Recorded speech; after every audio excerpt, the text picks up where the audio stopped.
ধলাইয়ের BNMP school মাধ্যমিক পরীক্ষা কেন্দ্র থেকে প্রথম বিভাগে উত্তীর্ণদেরকে সম্বর্ধনা দিল দক্ষিণ কাছাড়ের অগ্রণী স্বেচ্ছাসেবী সামাজিক সংস্থা মাতৃভূমি। প্রতি বছরের ন্যায় এবছরও মাধ্যমিক পরীক্ষায় প্রথম বিভাগে উত্তীর্ণ ছাত্রছাত্রীদেরকে সম্বর্ধনা দিয়েছে ধলাইয়ের স্বেচ্ছাসেবী এই সংস্থা।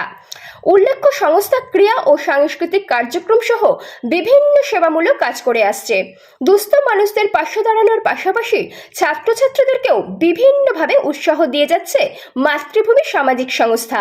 রবিবার ধলাইয়ের দাসী মন্দির বিবাহ ভবনে বিএনএমপি স্কুল মাধ্যমিক পরীক্ষা কেন্দ্র থেকে প্রথম বিভাগে উত্তীর্ণ 95 জন ছাত্রছাত্রীকে সম্বর্ধনা দিয়েছে মাতৃভূমি। প্রত্যেক ছাত্রছাত্রীকে উত্তরীয় মেমেন্টো ও গাছের চারা দিয়ে সম্বর্ধনা জানানো হয়। এছাড়াও প্রজাপিতা ব্রহ্মকুমারী ঈশ্বরীয় বিদ্যালয় ধলাই শাখার পক্ষ থেকে তাদেরকে শংসাপত্র প্রদান করা হয়। অনুষ্ঠানে উপস্থিত ছিলেন মাতৃভূমির সভাপতি শীতাংশু দাস, বিজেপির কাছাড় জেলা কমিটির সাধারণ সম্পাদক শশাঙ্ক চন্দ্র পাল, প্রজাপিতা ব্রহ্মকুমারী ঈশ্বরীয় বিদ্যালয়ের শান্তি বেহেনজি, বিএনএমপি স্কুলের অধ্যক্ষ পিনাক চক্রবর্তী সহ অন্যান্যরা। ধলাই থেকে প্রীতম কুমার নাথের প্রতিবেদন, গণ আওয়াজ।